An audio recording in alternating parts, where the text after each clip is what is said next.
An elderly woman lives with her wealthy son and perfect daughter-in-law, but something dark lurks beneath the harmony.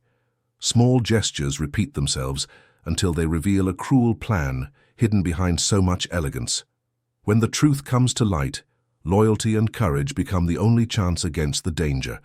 If this story caught your interest, don't forget to subscribe to our channel and let us know what city you're watching from. Let's continue. The house was located in one of New York City's most exclusive neighborhoods, the Upper East Side, where century-old trees formed a green canopy over wide, quiet streets. It was an imposing but understated structure, with manicured gardens and a swimming pool that reflected the Manhattan sky on sunny afternoons. To anyone passing by on the sidewalk, the residence looked like a perfect portrait of prosperity and harmony. But what you see on the outside doesn't always match what happens within a home's walls. Eleanor woke up that Thursday morning with the same tightness in her chest that had been with her for months. It was a difficult feeling to explain, something between restlessness and fear, as if the ground beneath her feet was becoming less and less firm. She was 72 years old, with white hair always tied in a discreet bun, and delicate hands marked by time and decades of quiet work. A widow for 5 years, Eleanor carried a lifetime of memories in every corner of that house. It was there she had raised Robert, her only son. It was there she had shared dreams with Anthony, her husband, a humble man who started by selling auto parts in a rented garage, and with a lot of sweat and honesty, turned that small business into something much bigger. Anthony was always a man of few words and many actions. He believed in hard work, in keeping his word, and in the importance of keeping the family together. When Robert was still a teenager, father and son worked side by side, organizing inventory, helping customers, and creating spreadsheets by hand. Eleanor handled the basic accounting at the kitchen table, calculating expenses and revenue while preparing lunch. The company grew slowly, organically, always with its feet on the ground. When Robert graduated with a degree in business administration, he brought new ideas, modernized processes, and expanded operations. His father trusted him and gave him the freedom to lead the business into the future. But it was Eleanor who, at Anthony's insistence, was registered as the company's majority shareholder. He always said he wanted to ensure she was protected, that she would never depend on anyone, that she would be secure even if something happened to him. It was a gesture of love but also of prudence. Anthony never imagined how important that decision would become. When he passed away from a sudden heart problem, Eleanor inherited not only the pain of his absence, but also the legal responsibility for the assets they had built together.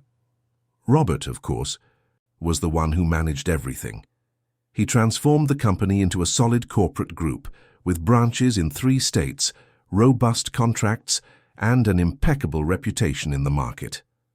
Eleanor never got involved in corporate decisions. She was just the quiet owner, the widow who signed documents when necessary and lived peacefully knowing her son was in charge of everything. At least that's how it was supposed to be. Maria, the housekeeper, knocked gently on Eleanor's bedroom door.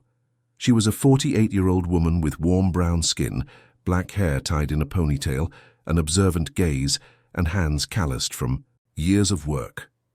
Maria had been with the family for 15 years. She arrived as a young woman fresh from rural West Virginia and found in Eleanor not just an employer, but a kind of surrogate mother.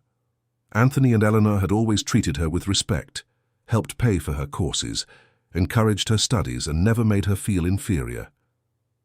Maria reciprocated with absolute loyalty. She knew every corner of that house, every habit of its residents, every silence heavy with meaning. "Good morning, Mrs. Eleanor," Maria said, entering with a breakfast tray. "I brought the chamomile tea you like, with toast and apricot jam." Eleanor smiled, but the smile didn't reach her eyes. "Thank you, Mari. You're an angel." Maria, whom everyone affectionately called Mari, placed the tray on the small table beside the bed and helped the elderly woman sit up, adjusting the pillows behind her back. She noticed that Eleanor was paler than usual, with deep, dark circles under her tired eyes. "You didn't sleep well again, did you?" Mari asked, in a tone that already knew the answer. Eleanor sighed. "I've been a light sleeper lately, dear. Any little noise wakes me up." Mary said nothing, but her eyebrows furrowed slightly. She knew it wasn't noises that were keeping Eleanor awake. It was something much deeper, something that had been growing slowly, like a shadow lengthening at dusk. Robert came down the stairs that morning with his usual energy. Tall, broad-shouldered, with dark, well-combed hair and an impeccable navy blue suit. He was the image of a successful businessman. He carried an Italian leather briefcase in one hand and his cell phone in the other, already immersed in messages and calls before he'd even had his coffee. At 43, Robert was respected in the corporate world, known for his strategic vision and his ability to turn opportunities into concrete results. He loved his mother. There was no doubt about that. But Robert's love was the kind expressed in practical actions, in material comfort, in financial security.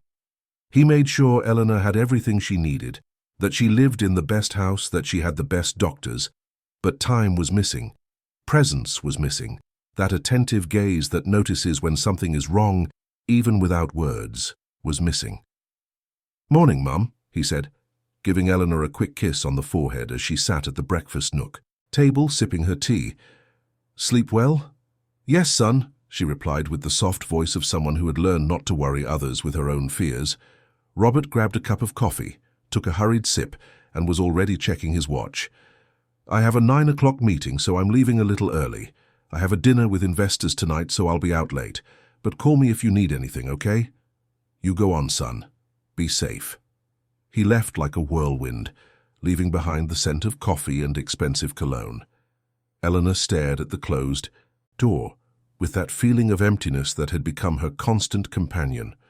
Mary, who was in the kitchen organizing the dishes, watched everything in silence.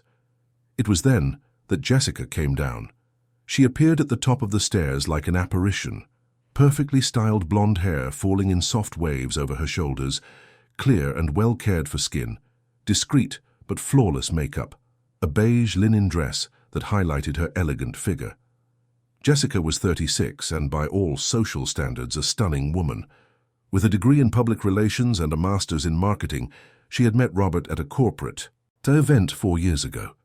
The wedding took place 2 years later, a lavish ceremony that filled entire pages of society magazines.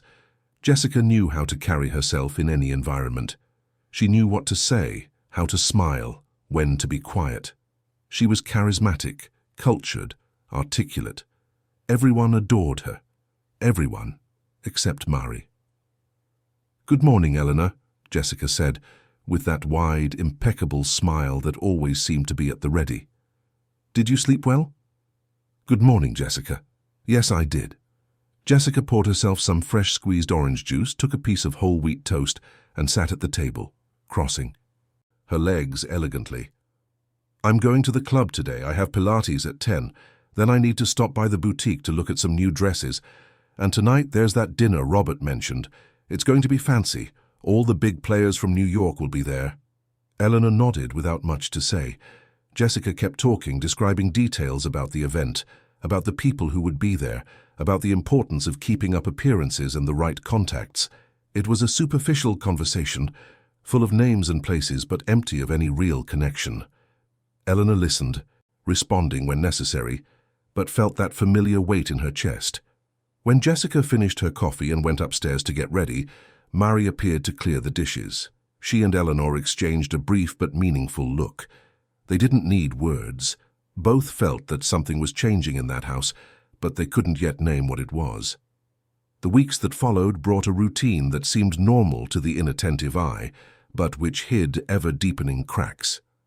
Jessica continued to be the perfect wife in front of Robert and their friends. At parties she shone. At social gatherings she was always the most charming. But inside the house, when Robert wasn't present, small gestures began to accumulate like grains of sand forming a dune. "Eleanor, don't you think you should rest more?" Jessica said one afternoon, in a tone that mixed false concern with condescension. "Going up and down the stairs at your age isn't good. I even mentioned to Robert that maybe it would be better for you to have a bedroom on the ground floor." Eleanor felt an immediate discomfort. That had been her room for decades. It was where she had slept beside Anthony, where she had raised Robert, where she kept her memories. "I'm fine, Jessica. I have no trouble with the stairs." Jessica smiled, but the smile didn't warm the room. Of course. It was just a suggestion. We just worry about you, that's all." But it wasn't just that. In the following days, objects began to disappear from Eleanor's room. First, it was a pearl necklace that Anthony had given her for her birthday. Then, a picture frame with an old family photo. Eleanor searched, asked, but Jessica always had a ready explanation. "Oh, I sent it out to be cleaned, and it must have been put away somewhere. I'll look for it." Or, "Eleanor, sometimes our memory plays tricks on us, doesn't it? I'm sure you put it somewhere else." Mary noticed. She saw when Jessica entered Eleanor's room alone, when she rummaged through the drawers, when she left with something hidden in her purse. But she had no proof, only intuition. And intuition wasn't enough. The meals also changed. Jessica began offering to prepare special dishes for her mother-in-law, always with the argument that Eleanor needed a more controlled diet. Marie, who had always cooked for the family, was subtly pushed aside from this task. Jessica insisted she had learned healthy recipes, that she wanted to take better care of her mother-in-law, that it was important to control what Eleanor consumed. Robert, oblivious, thought it was a caring gesture. But the dishes Jessica prepared always had some problem. Sometimes they were overly salty, sometimes they had spices that Eleanor couldn't tolerate well, sometimes the portions were too small. Eleanor began to lose weight. Mary noticed. Robert did not. Mary started to watch more closely. She saw how Jessica's demeanor changed when Robert left the house. She saw the cold glances, directed at Eleanor, the short and cutting replies, the poorly disguised impatience. On one occasion, Mary overheard Jessica commenting to a friend on the phone, in a low but audible tone, "A mother-in-law is such a burden, isn't it? You get married thinking you're going to build a life with your husband, but you end up having to carry the weight of the previous generation. Sometimes I think she should be in a place more suitable for her age, you know." Mary felt her blood boil, but she maintained her composure. She couldn't confront Jessica directly without something concrete. She knew that any accusation without proof would backfire on her. Then came the incident on the stairs. It was a Sunday morning. Robert had left early to play tennis at the country club. Jessica was at home, seemingly calm, reading a magazine in the living room. Eleanor came down the stairs carefully, holding the handrail as she always did. Mary was on the ground floor, organizing the dining room. Suddenly, she heard a scream and a dull thud. She ran and found Eleanor lying at the bottom of the stairs, groaning in pain. "What happened, Mrs. Eleanor? What happened?" "Maurice," cried, kneeling beside the elderly woman. Eleanor was pale, holding her right wrist, which was already starting to swell. "I slipped, Mary. I don't know how, but I slipped." Jessica appeared in the room with a look of perfect concern. "My God, Eleanor! I'll call Robert right now." Mary helped Eleanor get up carefully and led her to the sofa. While Jessica was on the phone with Robert, Mary went back to the stairs and examined the steps. There was something strange. On the third step, right in the middle, there was an oily spot. It was discreet, almost imperceptible, but it was there. Mary ran her finger over it, confirming. Oil. Someone had put oil on the step. Mary's heart pounded. She looked at Jessica, who was still on the phone, and felt a chill run down her spine. That had not been an accident. Robert arrived half an hour later, worried and agitated.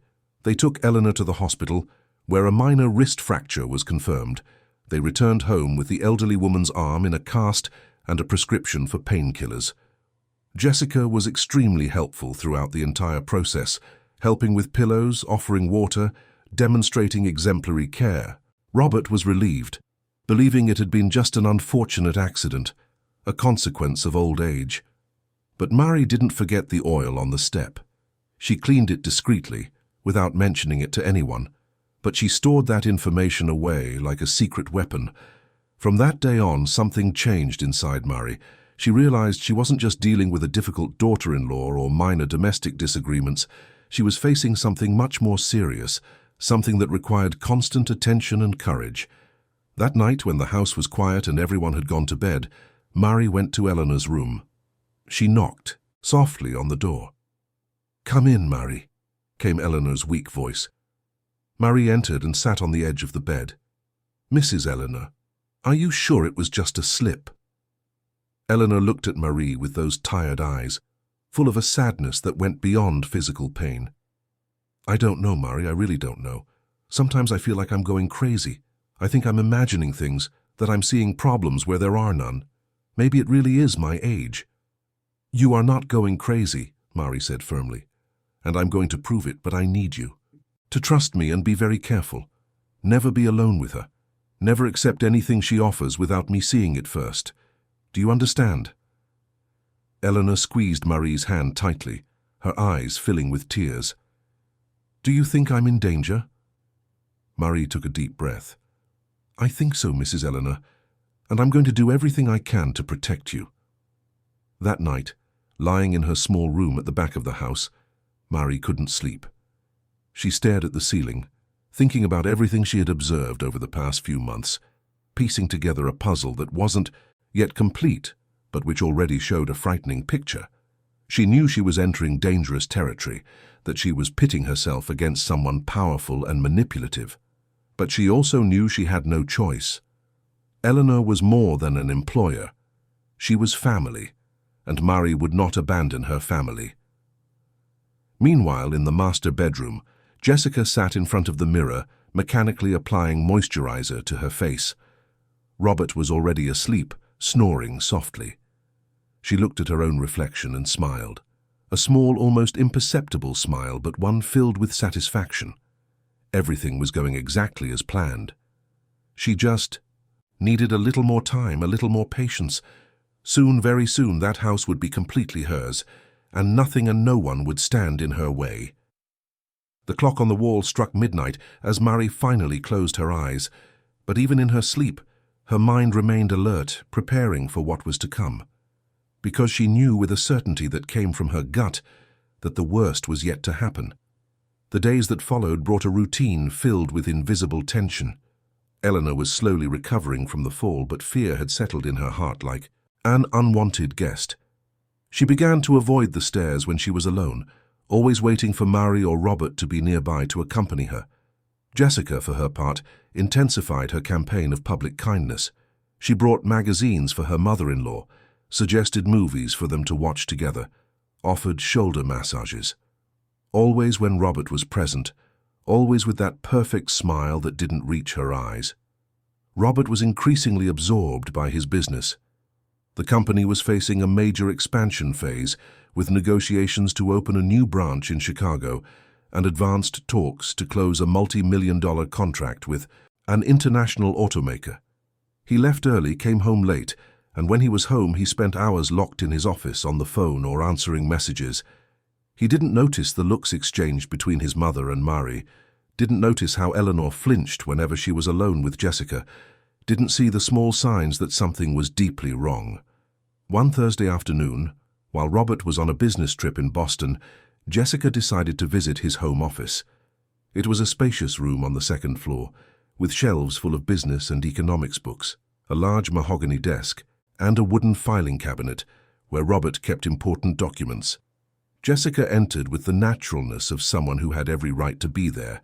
She was looking for something specific, something she knew existed but had never managed to see in person. Marie was ironing clothes in the laundry room when she heard footsteps in the second-floor hallway. Finding it strange because Jessica rarely went up to that floor when Robert wasn't home, she put the iron down and approached silently. She saw Jessica enter the office and close the door. Something in her gut screamed an alert. Marie waited. A few minutes, then went upstairs carefully, avoiding the creaky steps. She stood near the door, listening. On the other side, Jessica was rummaging through drawers with quick, precise movements. She found what she was looking for in the third file from the left. It was a thick folder labeled Corporate and Asset Documents. She opened it and began to flip through it quickly. Articles of incorporation, deeds, certificates. And then she found it.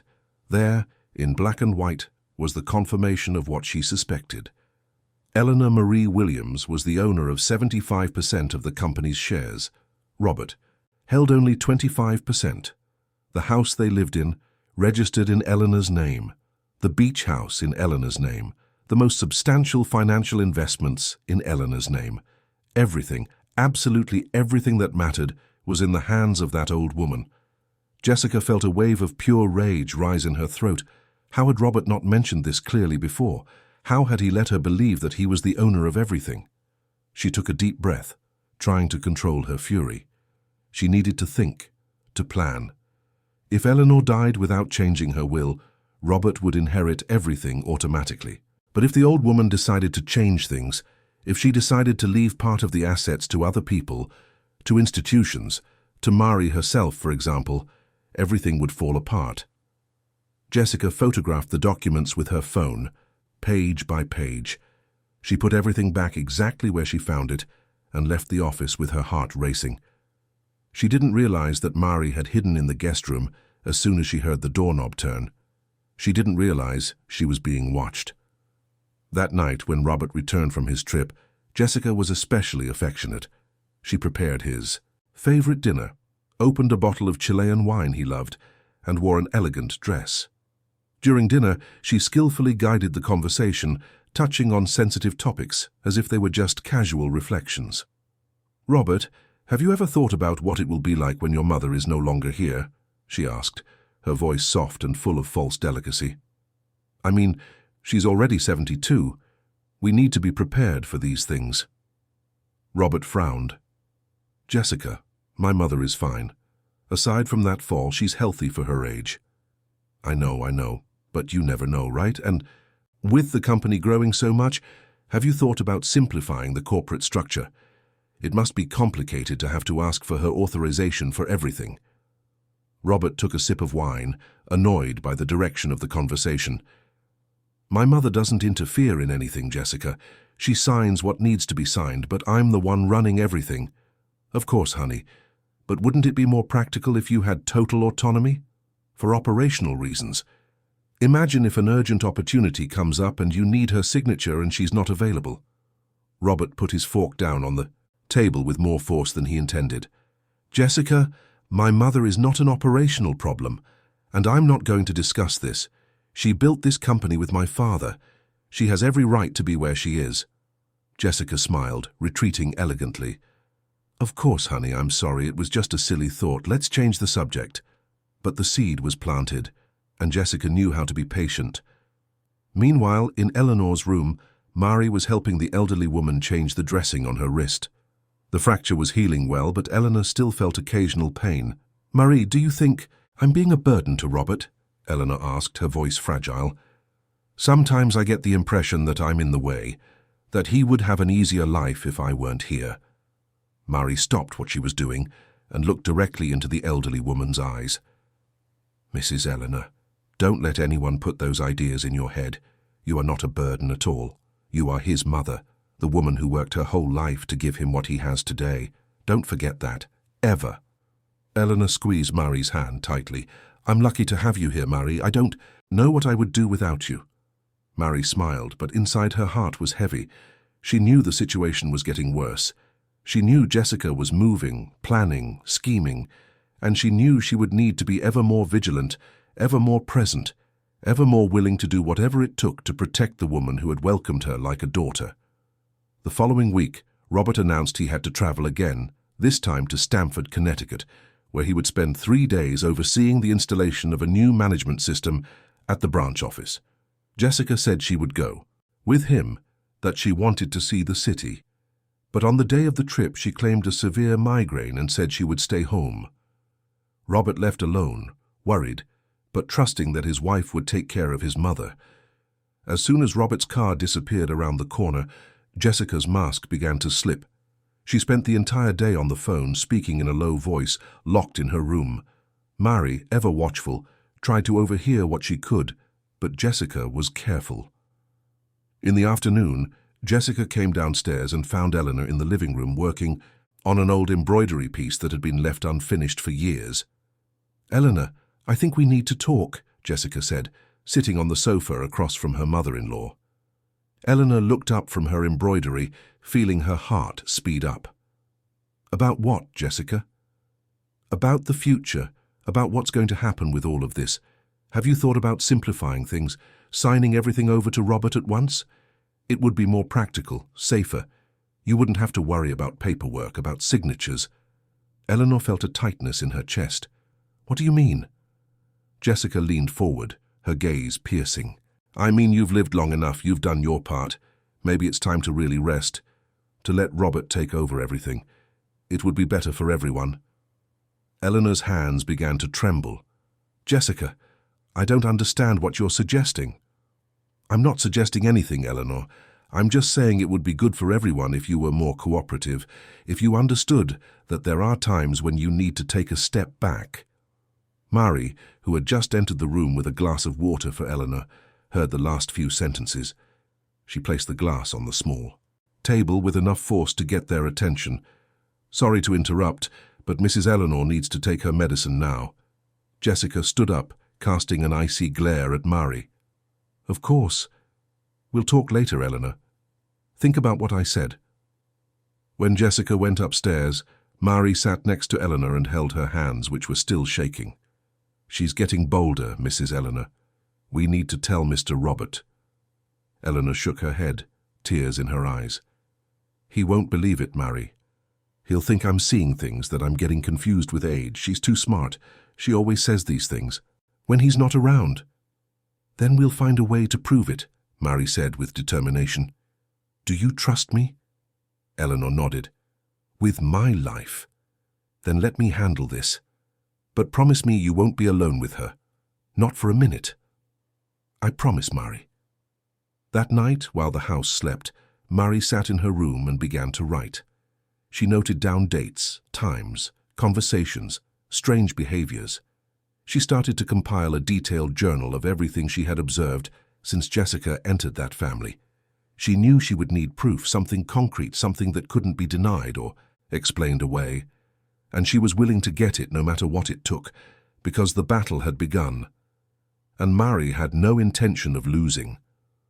October arrived in New York, bringing warmer days and a different kind of light, that golden glow that illuminates the afternoons and makes the shadows grow longer. But inside the house on the Upper East Side, the light didn't seem to fully penetrate, as if an invisible fog had settled in the rooms, making everything duller, heavier. Mari sensed this change in the air, as if the house itself were reacting to the tension, growing within its walls. Since that conversation Mari had overheard between Jessica and Eleanor, things had accelerated in a way that was almost imperceptible to the inattentive, but glaring to a careful observer. Jessica had crossed a line.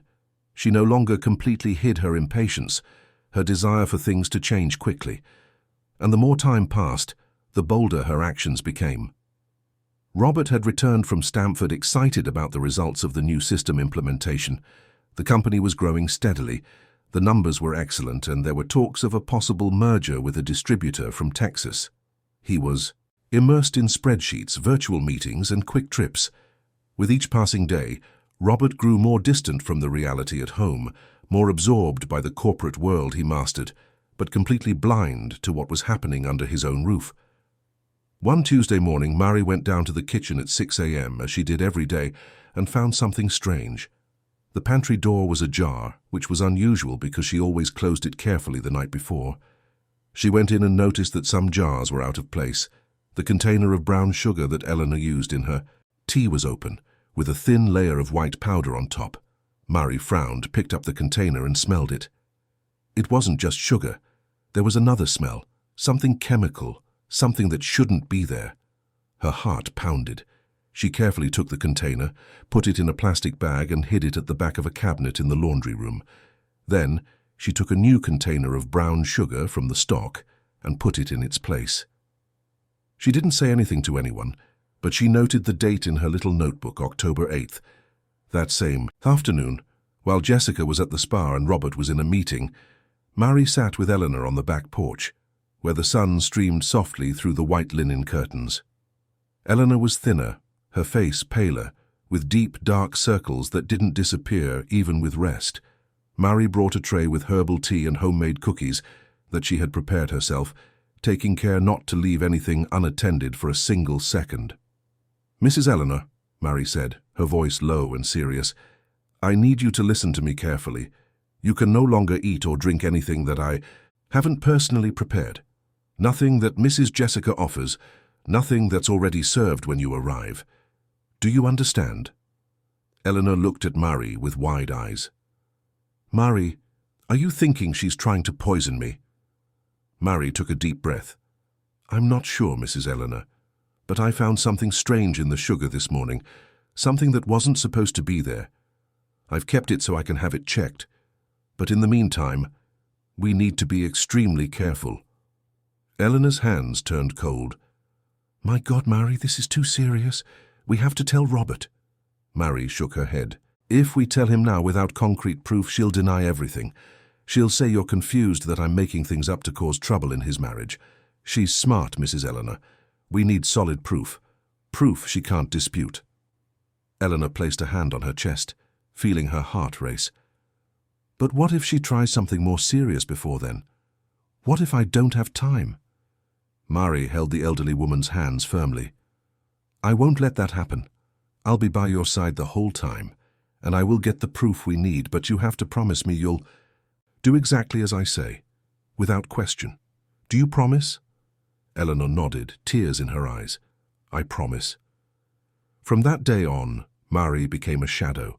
Wherever Eleanor went, she went too.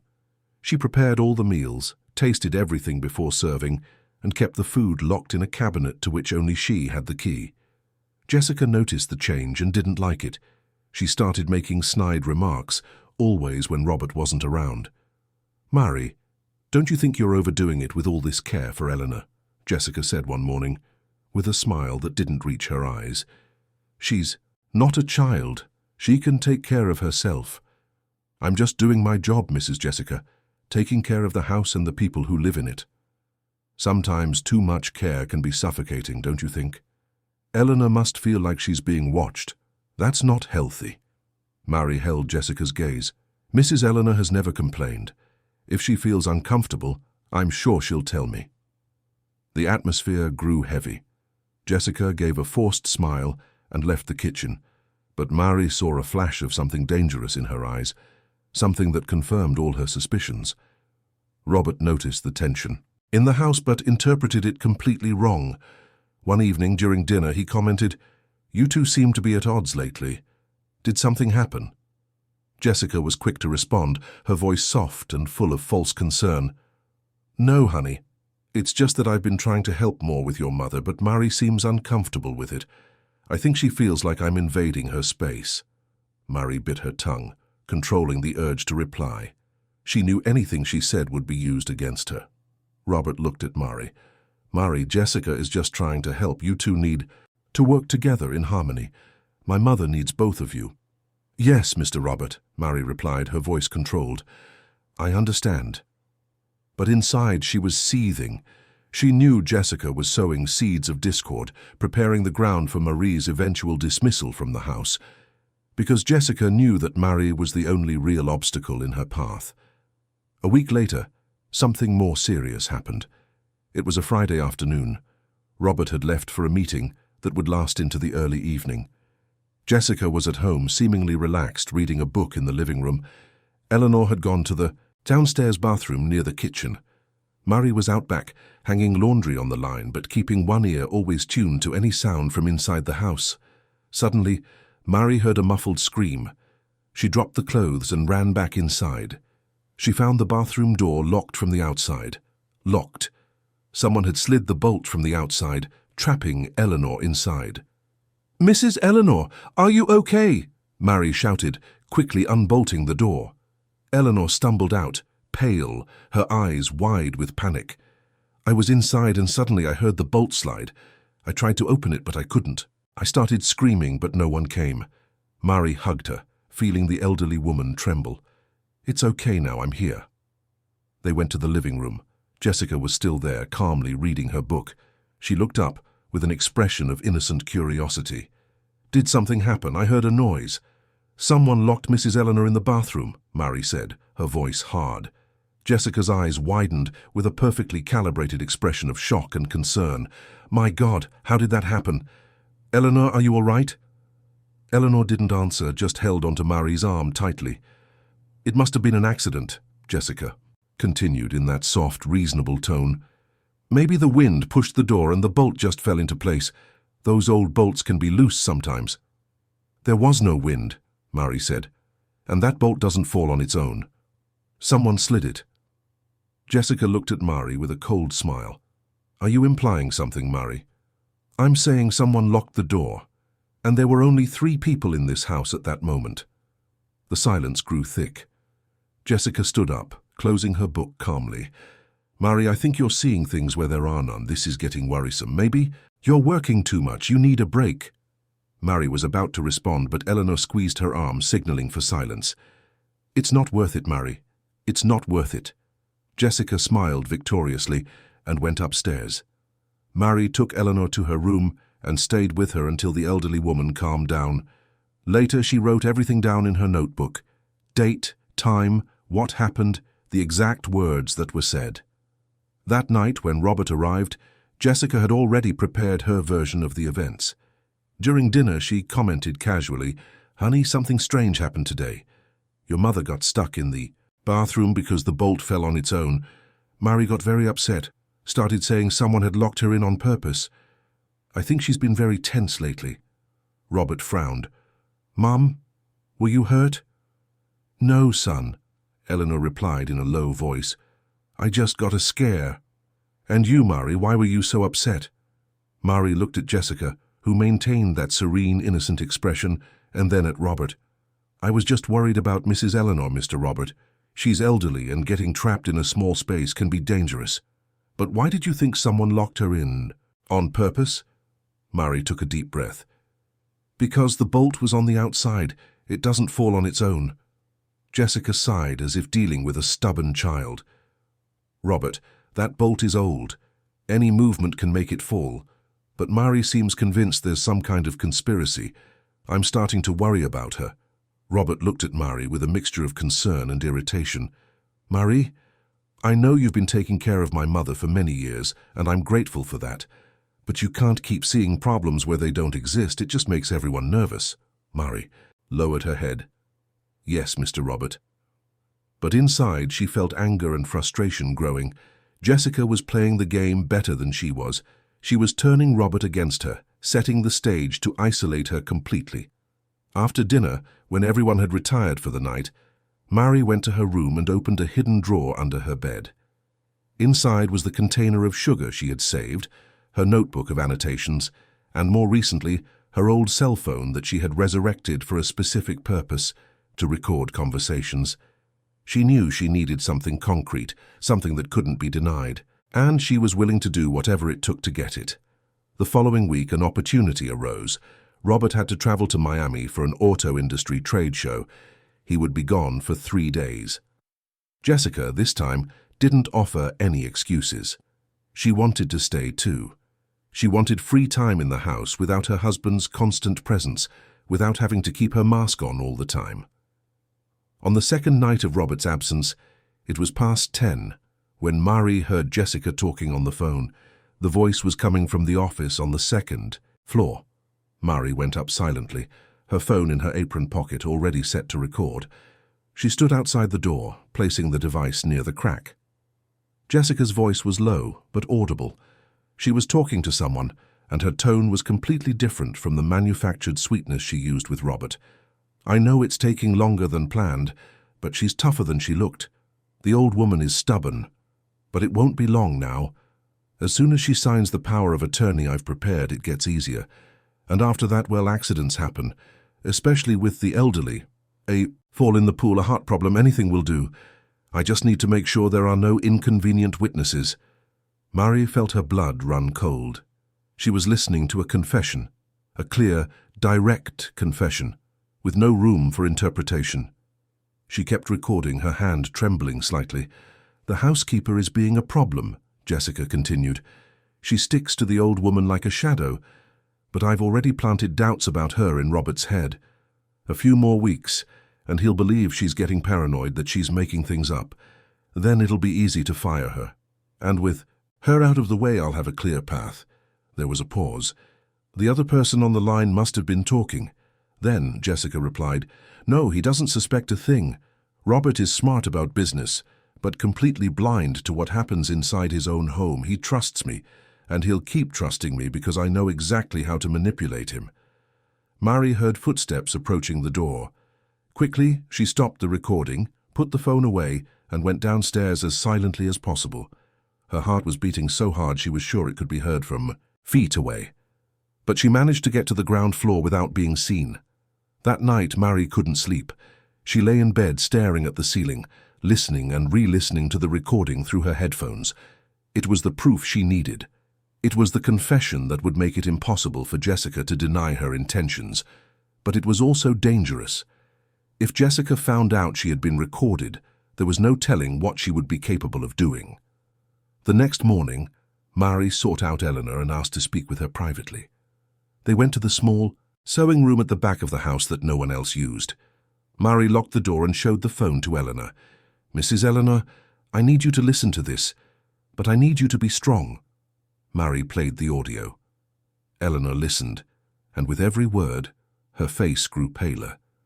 When it was over, she was crying, her hand over her mouth, her eyes wide with horror. "My God, Mary, she wants to kill me. She really wants to kill me." Mary hugged the elderly woman, letting her cry on her shoulder. "I know, Mrs. Eleanor. Cannot. But now we have proof we can show this to Mr. Robert. He'll have to believe it." Eleanor pulled away, wiping her tears. "What if he doesn't believe it? What if he thinks we manipulated the recording? She's smart, Mary. She'll have an explanation. She always does." Mary took a deep breath. "Then we need more. We need to catch her in the act, doing something she can't deny, can't justify, can't turn into a misunderstanding. We need her to expose herself completely." Eleanor held Marie's hands. "But that's too dangerous. If we provoke her, if we make her feel cornered, she might act desperately." "I know," Mary said, "but we don't have a choice. If we don't act, she'll act first, and then it might be too late." The two women stood there, in the small sewing room filled with old fabrics and colorful threads, planning how to survive a threat that lived inside their own home. They knew the next few days would be decisive. They knew they were entering a deadly game where a single mistake could cost Eleanor her life. But they also knew there was no turning back. The battle was declared, and they had to win. When Robert returned from Miami, he found the house seemingly peaceful. Jessica greeted him with kisses and smiles, telling him about her days, about the things she had done. Eleanor was pale and quiet, but Robert attributed it to her age and fatigue. Mary maintained her professional demeanor, serving dinner, clearing the table, performing her duties as always. But everyone there knew, on different levels of consciousness, that something had irrevocably changed. The house was no longer a home, it was a battlefield, and the war had just begun. The following days brought an apparent calm, but it was the calm before the storm. Jessica was more restrained, more calculating. She seemed to be studying every move, every reaction, preparing her next step with the patience of an experienced predator. Mary, for her part, maintained constant vigilance, always with her phone nearby, always alert for any opportunity to capture more evidence. It was on a Thursday afternoon, when Robert was in a meeting with investors that would run late, that Jessica's mask slipped again. Mary was in the laundry room folding clothes when she heard Jessica's voice coming from the living room. She was on the phone, and her tone was the same one Mary had recorded before, cold and calculated. Mary approached silently, already turning on her phone's recorder. She stood behind the ajar laundry room door, from where she could hear perfectly. "I've already gained access to the documents," Jessica was saying. "I photographed everything. The old woman has 75% of the company. Can you believe it? Robert barely knows how much he legally depends on her. But that's going to change soon. I've already prepared a very broad power of attorney. I'm going to convince her to sign it by saying it's to make her life easier so she doesn't have to worry about paperwork. Once I have that power of attorney, I can start transferring assets, selling properties, doing whatever is necessary." There was a pause. Mary barely breathed, afraid of making any noise that might give her away. "As for the housekeeper," Jessica continued, "I'm handling that. I've already planted doubts about her with Robert. He's already starting to think she's overreacting, seeing problems where there are none. A few more incidents and he'll agree to fire her. Then it's easy. No witnesses, no protection. The old woman becomes completely vulnerable. The voice on the other end of the line must have questioned something, because Jessica laughed, a dry, humorless sound. No, I'm not going to get my hands dirty directly. I'll create situations, accidents. The house has a beautiful pool, and the old woman is terrified of water, did you know? She never learned to swim. It would be so easy, so natural. An elderly woman who slips, falls in the water, panics. No one would question it. It would be treated as a tragedy, not a crime. Mari felt nauseous. She was listening to the planning of a murder, coldly calculated, methodically prepared. She continued recording, her hands trembling slightly. Robert will be devastated, of course, Jessica said with chilling coldness. But I'll be there to comfort him. I'll be the perfect wife, the widow of the son who lost his mother. And when the grief passes, when the documents are processed, I'll be the sole heir to everything. Everything. The company, the properties, the accounts. Everything that stubborn old woman is holding on to will be mine. Ours if you continue to be useful. There was a threat in that last sentence. Mari realized Jessica wasn't acting alone, that someone was helping her, perhaps guiding her, perhaps sharing in the future profits. That made everything even more dangerous. The conversation continued for a few more minutes, with Jessica detailing her plans, talking about deadlines, about the need to act soon because there was a meeting scheduled with the family lawyer to review wills and powers of attorney. When she finally hung up, Mari waited to hear Jessica's footsteps going up the stairs before she stopped the recording. She stood there for a long moment, trying to process what she had just heard. It was no longer just insinuations or suspicious behavior. It was a detailed plan with specific methods, with a clear motive, and time was running out. Mari went to find Eleanor immediately. She found her in her room, embroidering once again, an activity that had become her refuge in moments of greatest anxiety. Mari locked the door and played the audio at a low volume. Eleanor listened in silence, her face growing paler and paler. When it was over, the embroidery fell from her hands. "The pool," she murmured. "She said the pool." "Yes," Mari confirmed. "And you know you can't go near that area anymore. At sea. All. Especially when she's home and Mr. Robert isn't." Eleanor began to cry, silent tears streaming down her wrinkled face. "How did we get to this point, Mari? How can a person have so much hatred, so much greed, that they would plan to take someone's life?" Mari hugged the elderly woman. "It's not about you, Mrs. Eleanor. It's about the money. It always was. She feels nothing for you, not hate, not love. You are just an obstacle between her and what she wants." Eleanor pulled away, wiping her tears with the back of her hand. "What are we going to do now? We have 2 recordings, but she'll deny it. She'll say we manipulated the audio, that we're taking things out of context." Mari thought for a moment. "We need to catch her in the act. We need witnesses. It needs to be so clear that she can't deny it. And we need to make sure Mr. Robert sees it with his own eyes."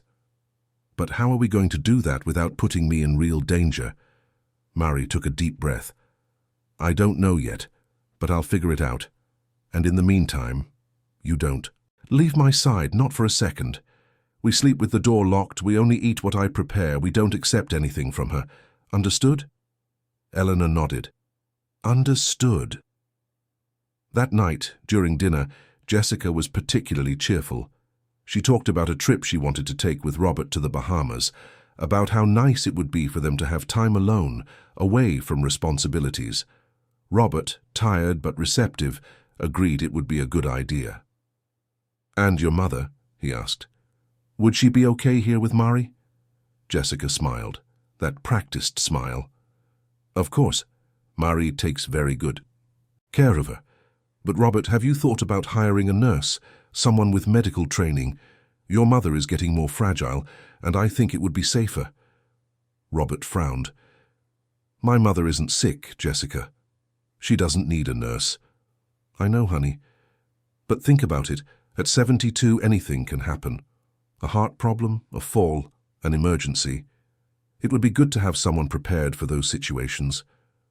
Mari, who was serving dessert, felt her blood run cold.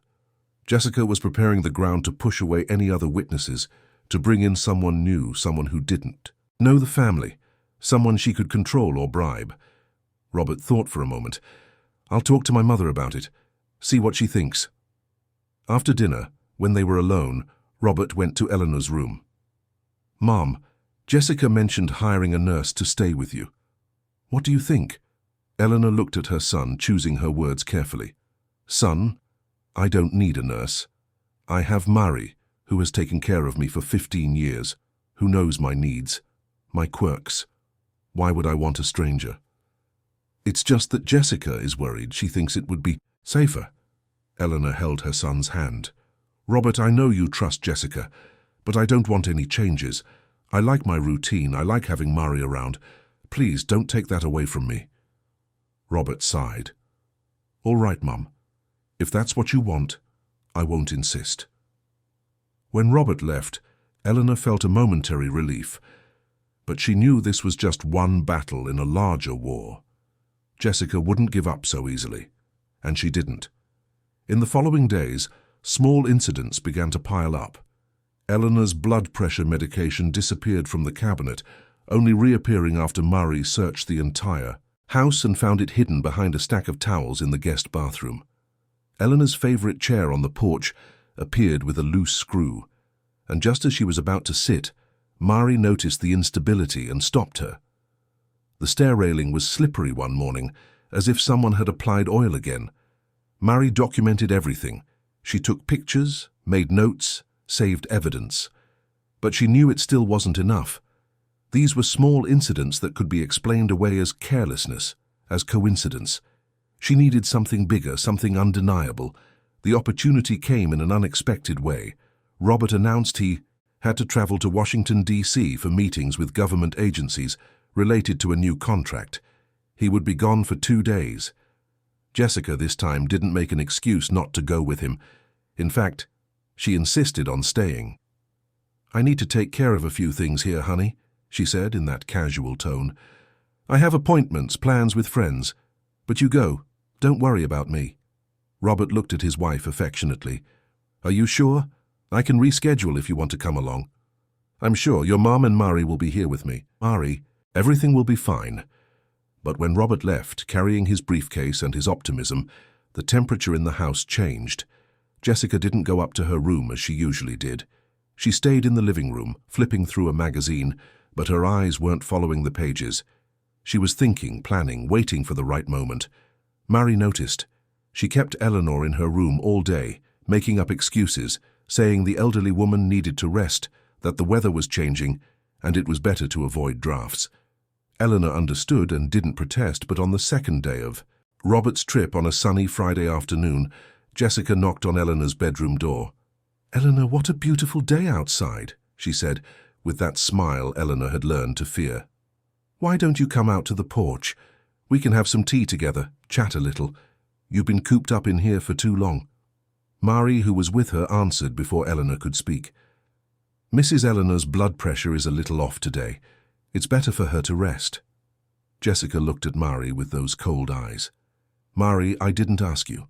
I asked Eleanor. She has her own voice." The atmosphere grew tense. Eleanor felt her heart speed up. "Thank you, Jessica, but I'd rather stay here." Jessica gave a forced smile. "As you wish. But you know you need to move around. You can't stay still all the time. It's not healthy." After Jessica left, Mari locked the door and pushed a chair against it. "We're not opening this for anyone tonight," she said. "No one." And they didn't. They spent the night awake, in silence, listening to the sounds of the house, alert to any suspicious movement. And when the sun rose on Saturday, bringing a new day, they both knew the final confrontation was approaching. There was no more running, no more postponing, no more pretending everything was fine. The choice had been made. It was win or lose, survive or succumb, and they were ready to fight to the end. Sunday dawned with a clear sky and an unusual heat for that time of year in New York. The sun shone brightly, reflecting off the blue water of the pool that took up a large part of the backyard. It was a beautiful pool, with Portuguese stone edges and a wooden deck surrounded. by palm trees and tropical plants that created a paradise-like setting. But for Eleanor, that pool had always been a source of anxiety. She had never learned to swim. She grew up in the countryside, in a time and place where girls were not encouraged to get in the water, and that childhood fear had turned into a deep dread that had followed her throughout her life. Robert was in D.C., finishing his meetings. He called in the morning, saying he would only be back on Monday night because he needed to extend the negotiations for another day. Jessica answered, the phone with her usual sweet and helpful tone, saying everything was fine at home, that he shouldn't worry, that she would take care of everything. When she hung up, the smile instantly vanished from her face. It was time. The moment had come. She had the entire Sunday without Robert, without visitors, without interruptions. It was the perfect opportunity. Mary was in the kitchen preparing lunch when Jessica appeared, already dressed in an elegant bikini covered by a silk robe. She was going to the pool, she said, to enjoy the sun, to relax a little. Mary just nodded, but her instinct screamed an alert. Jessica rarely used the pool. She rarely stayed out in the sun. This was unusual. Mrs. Eleanor, Mary said, as soon as Jessica left, you stay inside today. Don't go out for any reason, not even to the porch. Why, Mary? The day is so beautiful. Because I have a bad feeling, and I've learned to trust my feelings. Please, Mrs. Eleanor, stay inside. Eleanor saw the seriousness on Mary's face and agreed. They stayed together in the living room, with the glass doors to the backyard closed, pretending to watch television, but actually watching Jessica's every move outside. Jessica lay down on a lounge chair, put on sunglasses and picked up a magazine. She seemed completely relaxed, but Mary noticed that she wasn't turning the pages, that her eyes weren't following the lines, that she was tense, waiting for something, planning something. An hour passed, too. Lunch was ready, and Mary served it to Eleanor right there in the living room, on trays, maintaining the routine, but adapting everything so they wouldn't have to leave that space. Jessica didn't come in for lunch. She said she wasn't hungry, that she would eat later. It was mid-afternoon when the house's landline rang. Mary answered. It was a woman, an unknown voice, saying she was from the hospital and needed to confirm an appointment for Eleanor's exam that week. Mary frowned. There was no exam scheduled. She told the woman this, who insisted, consulting a supposed schedule, creating confusion.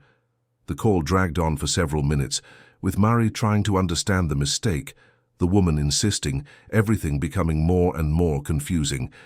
And it was in that moment of distraction that Jessica acted. She entered through the side door of the house, the one that led directly to the yard, and went to the living room. She found Eleanor alone, sitting on the sofa, because Mary was in the kitchen on the phone, trying to resolve the issue of the supposed appointment. Eleanor, what a beautiful day outside, Jessica said, with that smile that never reached her eyes. Don't you want to take a walk in the garden? See the roses that just bloomed? They're beautiful. Eleanor's heart pounded. Thank you, Jessica, but I'd rather stay here. Oh, don't be like that. Just 5 minutes. The sun is good for your bones. Come on, I'll hold your arm. I'll walk with you. There was something in Jessica's voice, something insistent, that set off Eleanor's internal alarms. She was about to refuse again when Jessica simply took her arm and began to pull her firmly, without apparent violence, but with enough force to get the elderly woman off the sofa. Jessica, I don't want to, Eleanor said, trying to pull away. It's just for a minute, Eleanor. Don't be stubborn. And before Eleanor could react more strongly, she was being led outside through the glass door that Jessica had left ajar. Eleanor's heart was beating erratically. She tried to scream for Mary, but her voice came out weak, almost inaudible. Jessica led her across the deck, past the garden furniture, heading straight for the pool. Eleanor began to tremble, feeling that old, visceral fear creep up her spine. Jessica, I don't want to go near the pool. I'm afraid of water. Jessica smiled, but it was a smile without warmth, without humanity. I know, Eleanor, I know. They reached the edge of the pool. Eleanor tried to back away, but Jessica held her arm with increasing force, her fingers digging into the elderly woman's fragile skin. Jessica's tone of voice changed completely. It was no longer sweet, no longer gentle. It was as cold as ice. You are an obstacle, Eleanor. an obstacle between me and everything that should be mine. I tried to be patient. I tried to do things the right way. But you're too stubborn, you live too long, you hold on too tight. So I'm going to solve this now. And it will look exactly like what it is. An old woman who slipped and fell into the pool. Tragic, regrettable, but so convenient. Eleanor looked at Jessica with eyes wide, with panic. "You're not going to do this, for God's sake, Jessica." "Oh, yes, I am, and no one will know. The housekeeper is busy on the phone with a call I arranged. Robert will be busy crying over his dead mother, and I will be free. Finally, free." Jessica pushed Eleanor towards the water. The elderly woman tried to resist, but she was too frail, too weak. Her foot slipped on the wet edge and she fell sideways, half her body in the pool, half out, desperately clinging to the edge, her head submerging and re-emerging, swallowing water, panicking, completely. And it was at that moment that Mary appeared. She had hung up the phone abruptly when she realized the call was a trap, a trick to get her away. She ran to the living room and didn't find Eleanor. Her heart almost stopped. She looked through the window and saw the two figures at the edge of the pool. She saw Jessica pushing. She saw Eleanor falling. "No!" Mary screamed, running through the door, crossing the deck at an impossible speed. Jessica turned, surprised, but Mary was already there. She threw herself onto the edge of the pool, grabbed Eleanor by her clothes and pulled with all her might as the elderly woman coughed and choked, desperate. She managed to pull her out of the water and onto the dry deck, away from the edge. Eleanor was soaked, shaking, coughing violently, her eyes red and terrified. Mary hugged her, shielding her with her own body, and then looked at Jessica with a fury she had never felt before. "I saw everything," Mary said, her voice low but filled with determination. "I saw you push her, I saw it." Jessica laughed, a humorless, purely cynical sound. "You saw what, Mary? You saw an old woman who slipped and almost fell into the pool? You saw me trying to help her, it's my word against yours, and guess who Robert is going to believe?" But there was something in Marie's eyes that made Jessica hesitate. A certainty, a conviction that wasn't there before. "It's not just my word," Mary said. "I have proof. I have recordings. I have everything documented. And if you lay a finger on Mrs. Eleanor again, I'll take everything to the police, to the courts, to everyone." Jessica's face turned pale. "You're bluffing." "Am I? Want to take that chance?" They stood there staring at each other, while Eleanor cried silently in Marie's arms. Finally, Jessica backed away, adjusting her robe, regaining her composure. "This isn't over," she said, her voice low and dangerous. "Not by a long shot." After Jessica went back inside the house, Mary helped Eleanor stand up. The elderly woman could barely stand, her legs shaking, her whole body in shock.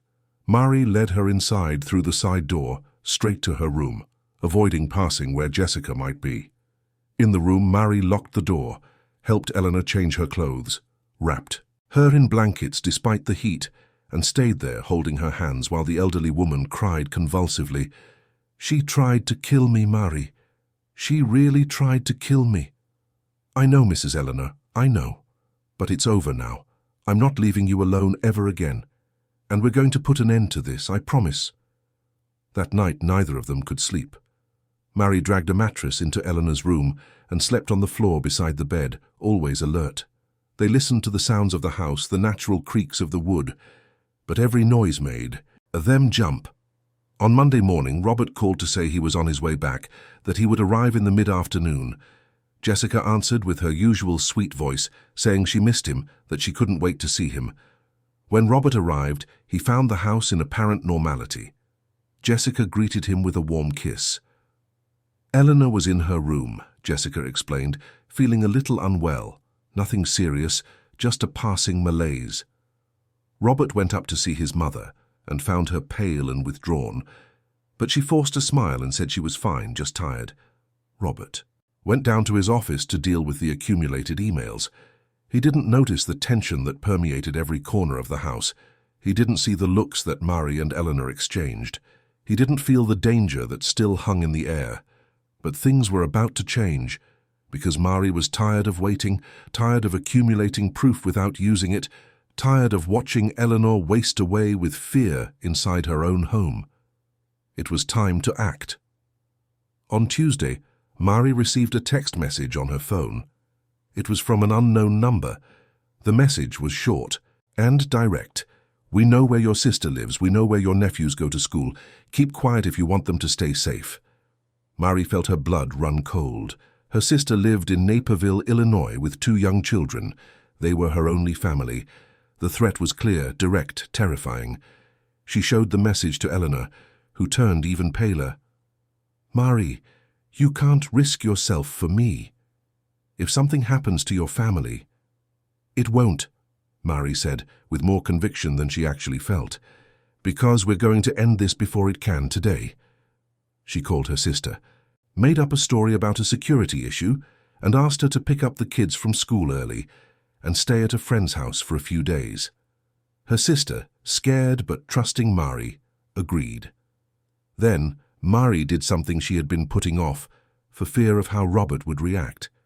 She took all the evidence she had accumulated, the recordings, the notes, the photographs, and put it all in a folder, and she went to Robert's office. She knocked on the door.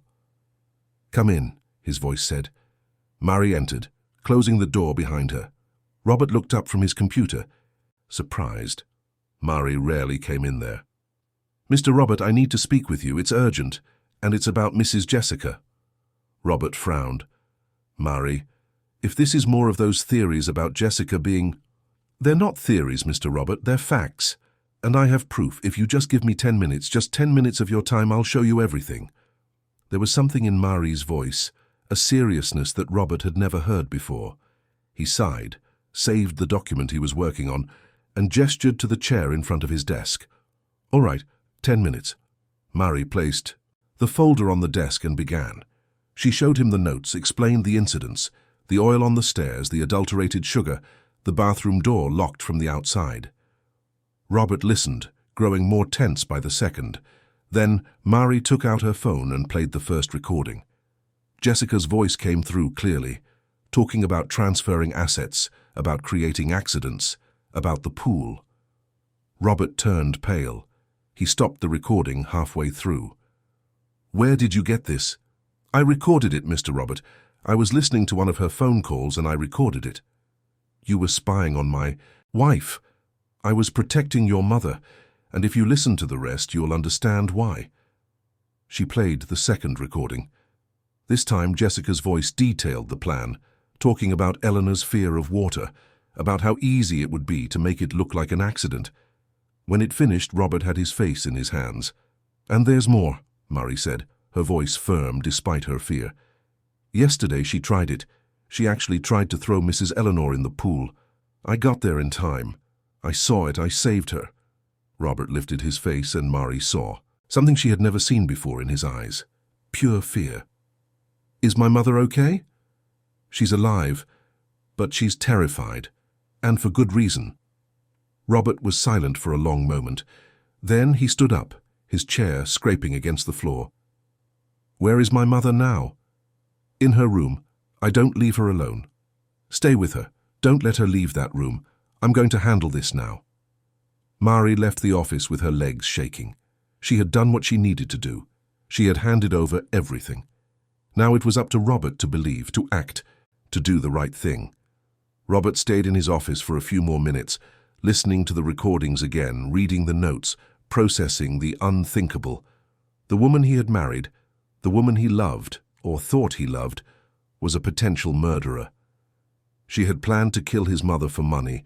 She had manipulated him, deceived him, used him. The anger came slowly, but when it came, it was overwhelming. Robert picked up the phone and made a call to his lawyer. He explained the situation, asked for guidance, and was instructed to call the police immediately, not to confront Jessica alone. But Robert couldn't think clearly. He hung up the phone and left the office. He looked for Jessica around the house. He found her in the living room, reading a magazine, calm and serene. "We need to talk," he said, his voice controlled but tense. Jessica looked up, immediately sensing that something was wrong. "Of course, honey." "About what?" "About my mother, about you, about everything you've done." Jessica's face changed. The mask began to crack. "I don't know what you're talking about." Robert threw his phone onto the coffee table. "It's recorded on there. Your voice, your plans, your confessions, everything." Jessica picked up the phone, listened to a few seconds of the recording, and her face turned white as a sheet. When she looked at Robert again, there was no more sweetness, no more charm. There was only coldness. "So she told you, the housekeeper. I should have known." Robert felt sick. "You really did this? You really planned to kill my mother?" Jessica stood up, crossing her arms. "Your father built this empire and left everything in the hands of an old woman who does nothing. You work like a slave to make the company grow, but you have no real control over anything. I was just trying to solve a problem." "A problem? My mother is a problem?" "She was an obstacle between us and what should be ours." Robert felt something break inside him, something fundamental, something that couldn't be fixed. "Get out of my house now." Jessica laughed, a bitter sound. "This house is in her name, not yours. Technically, you only live here by her grace too. I said, get out of my house." "Or what? You'll throw me out? Call the police?" "Based on what? Illegally made recordings? Good luck prosecuting with that." Robert took a step forward, and Jessica saw something in his eyes that made her back away. "You underestimated my mother. You underestimated Mari. And you underestimated me. I will make you pay for every second of fear you made my mother feel, for every night she slept afraid she wouldn't wake up, for every lie you told. You will pay, legally, socially, in every way possible." Jessica realized she had lost. She realized she had been discovered, exposed, defeated. But she wasn't going to leave without trying one last move. "You don't have enough proof for anything legal," she said. "But I have contacts, I have powerful friends, and if you try to destroy me, I'll take you down with me. I'll say you knew everything, that you were an accomplice. I'll invent evidence if I have to. You'll lose everything too." "Try me," Robert said, his voice dangerously calm. "Try me and see what happens." That night, Jessica packed her bags and left the house, not without casting one last look of pure hatred at Mari, who was standing at the door of Eleanor's room, standing guard. The battle had been won, but the war wasn't over yet, and everyone knew the worst was still to come. But Jessica didn't go easily. When Robert demanded she leave, she resisted, argued, threatened. She said she had marital rights, that she couldn't be thrown out just like that this was a marriage, not a business partnership that could be dissolved with a snap of the fingers. Robert, controlling his fury with great effort, told her she had two options: leave voluntarily, or he would call the police and show them the recordings, and then she would leave anyway, possibly in handcuffs. Jessica realized she was cornered. She went up to the room she shared with Robert, slammed the door and started throwing clothes into suitcases, making enough noise for everyone in the house to know her rage. Robert stood outside, arms crossed, making sure she didn't try to go to other parts of the house. An hour later, Jessica came down with 3 large suitcases.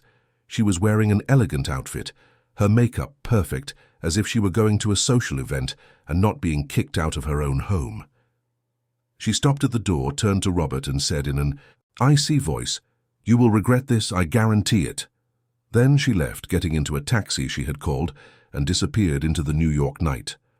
Robert stood at the door for a long time after the car was gone, processing everything that had happened, feeling the weight of betrayal like a physical burden on his shoulders. In the following days, the house underwent a quiet transformation. It was as if an invisible weight had been lifted, allowing everyone to breathe more easily. Eleanor began to regain some color in her face, to walk around the house without that constant fear in her eyes. Mari started to smile from time to time, though she remained vigilant because neither of them could completely forget what had happened. Robert hired a lawyer specializing in family law to begin the divorce proceedings. He explained the situation, showed the recordings, the documents Mari had compiled. The lawyer, an experienced man named Mr. Miller, listened to everything with a grave expression. "This is very serious, Robert," he said. "Attempted murder, even if not carried out, even if difficult to prove in court, is a grave accusation, but you need to understand that the recordings were made without her knowledge, which could complicate their use as legal evidence. We can argue they were made in self-defense to protect your mother's life, but it will be a complicated legal battle. I don't care if it's complicated, Robert said. I want her away from my family. I want the divorce, and I want to ensure she gets nothing from our assets. We'll work on that, but be prepared, because she will fight. She'll hire expensive lawyers. She'll try to make you look like the villain. She'll invent stories. Women like her don't accept losing easily. And Mr. Miller was right. A week after leaving the house, Jessica hired one of the most prestigious law firms in New York and filed a lawsuit demanding spousal support and division of assets, claiming she had been violently thrown out of her home based on false accusations fabricated by a jealous housekeeper. She painted herself as the victim, the dedicated wife who was unjustly accused by people who wanted to destroy her marriage. The media started to take an interest in the case. After all, it involved a wealthy family, a well-known company, and dramatic accusations. Reporters began showing up at the door of the house, asking for interviews. Robert refused to speak publicly, following his lawyer's advice, but Jessica had no such scruples. She gave an interview to a popular newspaper where she appeared impeccably dressed, with tears in her eyes, talking about how she had been slandered, how she had dedicated years to her marriage only to be discarded based on the lies of a resentful housekeeper. She didn't mention the recordings, didn't mention the pool, didn't mention anything that could incriminate her. It was a perfect performance of a wronged wife. When Robert saw the article, he felt the anger return. She's manipulating public opinion, he told his lawyer. She's building a narrative where she's the victim. Let her, Mr. Miller replied calmly.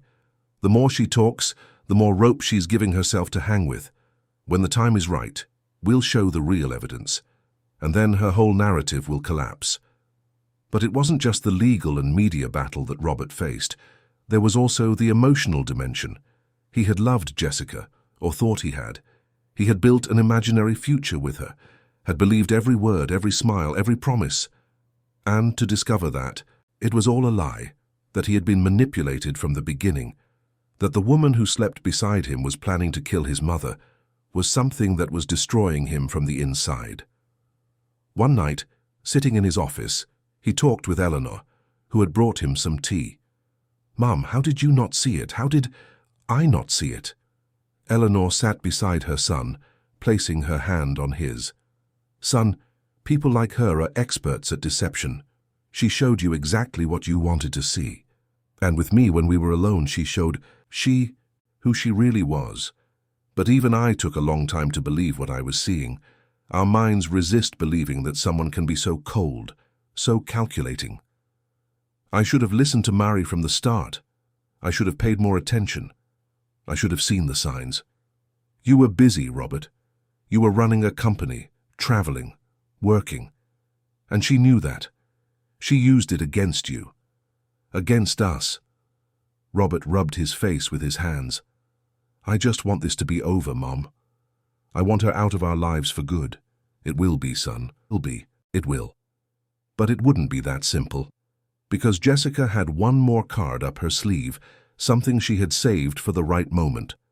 And that moment came 2 weeks later, when she filed a complaint at the police station alleging that Robert had been violent with her during the argument that led to her leaving the house, and that both he and Mary had conspired to forge evidence against her. The complaint was absurd, baseless, but it had the desired effect.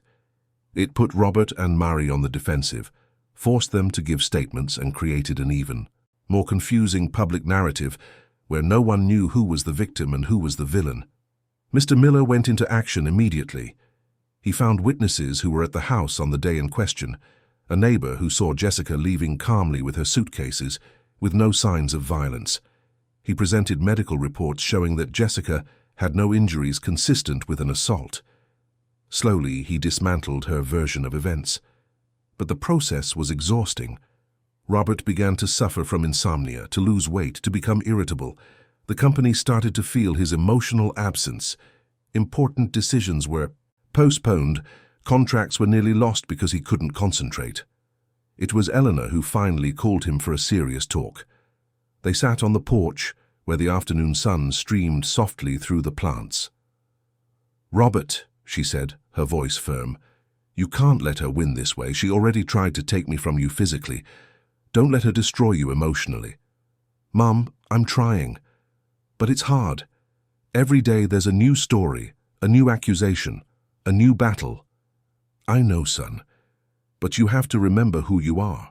You're Anthony's son, the son of the man who built a business from scratch with honesty and hard work. You have his strength, you have mine too. And you're not alone. You have Mari, you have Mr. Miller, you have people who believe in you." Robert looked at his mother, seeing in her the strength he had forgotten she possessed. The woman Jessica had tried to make seem fragile and useless was, in fact, the pillar holding the family together in this moment of crisis. "You're right, Mom. I'm not going to let her win." And it was in that moment of clarity that Robert made a decision. He was going to stop just defending himself and start fighting back. He would use all the evidence he had, all the recordings, all the documents, and he would expose Jessica for who she really was, not just to the legal system, but to the world. He called a meeting with Mr. Miller and laid out a strategy. They would hold a press conference, present the evidence clearly and transparently, and allow investigative journalists to have access to everything. They would turn this he said, she said narrative into something based on concrete facts. The press conference was scheduled for a week later, and as the preparations were underway, the tension in the house was palpable. Everyone knew this would be the turning point. Either Robert would succeed in exposing the truth and finally free himself from Jessica, or she would manage to turn the situation in her favor and make him a public villain. Mari spent that week praying. She wasn't religious in the traditional sense, but she found herself lighting candles at the neighborhood chapel, asking for protection, asking for justice. Because she knew her testimony would be crucial, that her credibility would be on the line, and that Jessica would do everything to destroy her too. The night before the press conference, Robert gathered his mother and Mari in the living room. "Tomorrow is going to be a tough day," he said. "People will question, they'll doubt, they'll judge. But I need you to know that I believe in you. I believe every word, every piece of evidence, every moment of courage you've shown, and we're going to win this together." Eleanor and Mari nodded. They were scared, yes, but also determined. They had come too far to back down now, and while 3 people in the Upper East Side house prepared for the final battle, in a luxurious Soho apartment, Jessica was also preparing. She wouldn't be at the press conference, of course, but she had her own plans, her own cards to play, and she was convinced that, in the end, she would be the one to come out victorious. Because it had always been that way. Jessica always found a way to win, to manipulate, to turn the tables, and this time would be no different, or so she believed, not knowing that she had gravely underestimated the strength of the people she had tried to destroy, and that would be her downfall. The days leading up to the meeting with the lawyer seemed to drag on like an eternity for some and fly by too quickly for others. Inside that imposing house in Greenwich, Connecticut, each person carried their own weight, their own tension, their own fear. The air was thick, heavy with something no one could name but everyone could feel. It was as if the entire house were holding its breath, waiting for the moment when everything would finally explode. Beatrice, the 73-year-old matriarch, spent her days increasingly withdrawn in her room. Her trembling hands held her rosary tighter than ever, her prayers longer, more heartfelt, more desperate. She knew something was coming. She could feel it in the looks from Jennifer, her daughter-in-law, that dangerous intensity that had been growing day by day.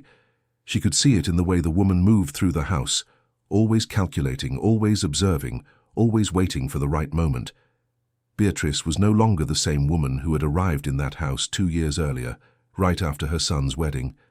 That Beatrice still had hope of building a united family, of seeing grandchildren grow up in those hallways, of growing old in peace beside the people she loved. But that Beatrice had died a little at a time, replaced by a frightened, vigilant woman who slept poorly and ate even less. Sarah, the housekeeper who had worked for the family for 17 years, never took her eyes off her employer. Since the incident at the pool 3 weeks earlier, she had become a protective shadow, always nearby, always alert. Her notes were stored in a safe place, away from the house, along with the recordings she had managed to make in recent days. She knew she was taking a risk. The anonymous text messages she had received were clear. If she said anything, her family would pay the price. But Sarah also knew she couldn't back down now.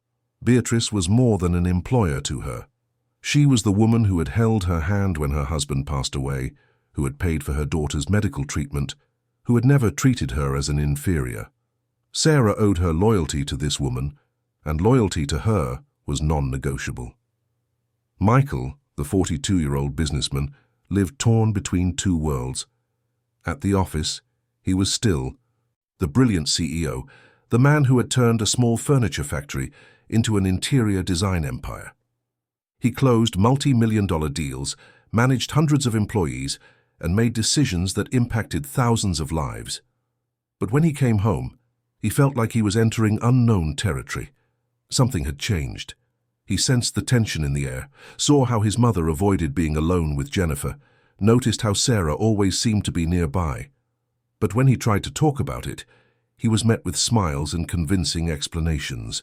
Jennifer always had a ready answer, always managed to turn his concerns into paranoia, always made him feel like he was overreacting. And so he would go back to work, dive into numbers and projects, and try to ignore the inner voice that insisted something was deeply wrong. Jennifer, at 37, was a woman who had learned early on that beauty and intelligence were powerful tools when used correctly. Coming from a middle-class family that had lost everything in a failed business, she had grown up watching her parents humiliate themselves, asking for favors, living on appearances. She swore to herself she would never go through that. When she met Michael at a corporate event, she saw more than a successful man. She saw an opportunity. The marriage was strategic from the start, every gesture calculated, every word measured. But then she discovered something that changed everything. The true owner of that fortune wasn't Michael, it was the old woman. And as long as Beatrice lived, as long as she maintained control over the assets, Jennifer would only be the wife, never the owner. That consumed her from the inside. She, who had planned every step, who had won everyone's trust, who had built an impeccable reputation in society, now saw her future depending on a frail woman who insisted on staying alive. The meeting with the lawyer was scheduled for a Friday, 3 days after the last threat Sarah had received. The purpose was to review the company's documentation and possibly make some necessary updates to Beatrice's will. Michael had suggested this months ago, concerned about his mother's advanced age and wanting to ensure everything was in order. He had no idea that this simple suggestion would be the trigger for his wife's desperation. Jennifer knew time was running out. If Beatrice updated her will, if she made any changes that provided additional protection to the assets, the whole plan would go down the drain. She had to act first. She needed to cause an accident that seemed natural, inevitable. A fall down the stairs, a sudden heart problem, anything that wouldn't raise suspicion. But there was a problem. Sarah, that meddling housekeeper who seemed to have eyes everywhere. Jennifer had tried to buy her off, offering enough money to change her life. The response was a firm gaze and a categorical no. Then she tried threats, but even then the woman wouldn't back down. It was like trying to move a mountain. On Thursday night, the eve of the meeting, Michael had to travel to New York City to handle an emergency with an important client. It would only be 1 night away. He would be back the next morning in time to accompany his mother to the lawyer's office. He kissed Beatrice on the forehead, told her to rest, and left without noticing the smile that crossed Jennifer's face. It was the perfect chance. An entire night, without witnesses, without interruptions. Sarah noticed too, and she decided she wouldn't leave that house. She made up an excuse for Michael before he left, saying she needed to finish a few things and would sleep in the staff quarters that night. He thanked her, suspecting nothing. But Jennifer understood the message perfectly. This would be the night of the final confrontation. There would be no more disguises, no more subtle games. Either she won or she lost everything. Beatrice ate little for dinner, as usual. Her anxiety was at its peak. She could feel that something was different that night. Jennifer was strangely quiet, moving through the house with measured steps. Sarah remained nearby, her eyes never resting. When the clock struck 9, Beatrice decided to retire to her room. She locked the door, something she had never done before, and sat on the bed with her phone in her hand. She thought about calling Michael, about telling him everything. But what would she say? That she was afraid of her own daughter-in-law? That she felt her life was in danger inside her own home? He would think she was becoming senile, that her age was affecting her judgment. So she put the phone away and prayed. She asked for protection, for courage, for the morning to come quickly. But morning was still a long way off, and Jennifer had no intention of waiting. It was almost midnight when Beatrice heard the doorknob of her room turn slowly. Her heart pounded. She remained motionless in bed, pretending to sleep, but her ears were alert to every sound. The door was locked, but she could feel the presence on the other side. Minutes passed in absolute silence, then footsteps moving away down the hall. Beatrice breathed, but she didn't relax. She knew it wasn't over. Half an hour later, she heard another sound, muffled voices coming from the living room. She recognized Jennifer's voice, tense and irritated, and Sarah's voice, firm and unshakable. The argument was heating up. Beatrice got out of bed, her body trembling, and approached the door. She pressed her ear against the wood, trying to understand what was being said. In the living room, the confrontation between Sarah and Jennifer had finally exploded.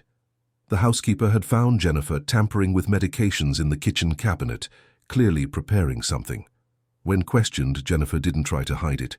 She was tired of pretending, tired of waiting, tired of this woman who insisted on thwarting her plans.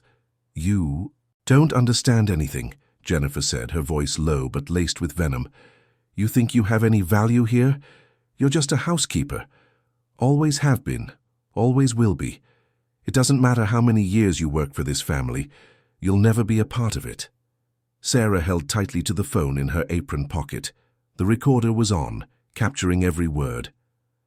"I know exactly what my place is," she replied calmly. "And I know what yours is too. You didn't marry Michael for love. You married him for money, and now you want to eliminate the only person standing between you and that fortune." Jennifer's face contorted with fury.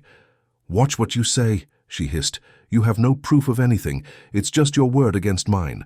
And who do you think he's going to believe? The paranoid housekeeper or the devoted wife?" "I don't need proof to know what you are," Sarah replied. "But I have it. I have notes. I have recordings. I have everything documented.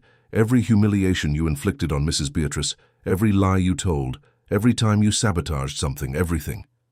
The silence that followed was charged with electricity. Jennifer processed the information, her brain working quickly to calculate the consequences.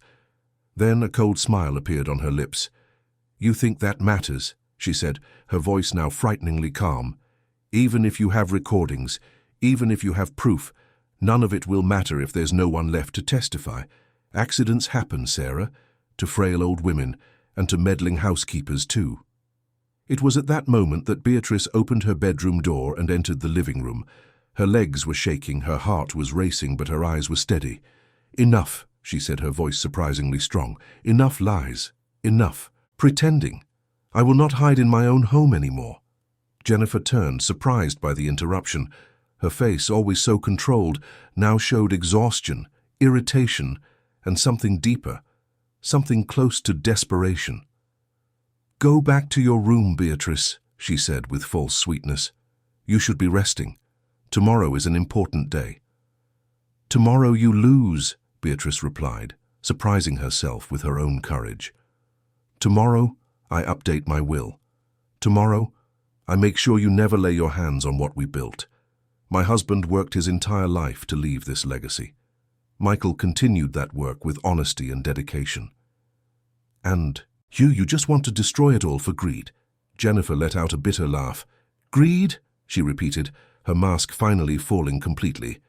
"You call it greed, to want what is mine by right. I am his wife. I am by his side every day, and you are just a burden he carries out of obligation, a memory of the past that refuses to go away." "I am his mother," Beatrice replied, tears beginning to stream down her face. "I gave my life for him.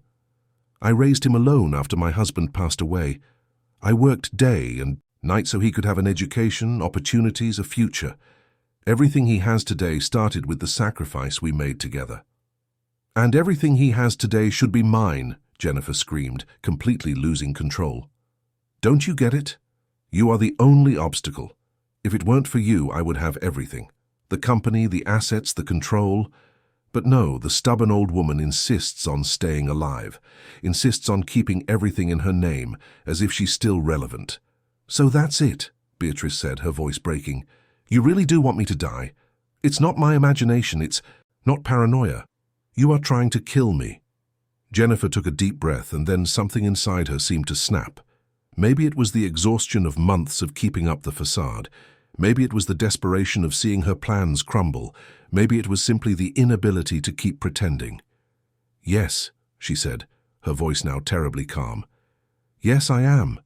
And I should have succeeded that afternoon at the pool, if it weren't for her, she said, pointing at Sarah with contempt. You should be dead, Beatrice. It should have been a tragic accident. Everyone would have sympathized and life would have moved on. But you got lucky. You had this devoted housekeeper watching you like a guard dog. Sarah took a step forward, placing herself between Beatrice and Jennifer. The phone was still recording every word in her apron pocket. You are confessing to attempted murder, she said clearly. You are admitting you planned everything. Jennifer laughed, a humorless sound. And who's going to believe you? I'm the perfect wife. Everyone in society adores me. I have an impeccable reputation. You think anyone will believe I tried to kill my mother-in-law? They'll think you're both crazy. They'll think you're making up stories out of jealousy, out of envy, for whatever reason I decide to plant in their heads. But you just confessed, Sarah insisted. I heard it. Mrs. Beatrice heard it.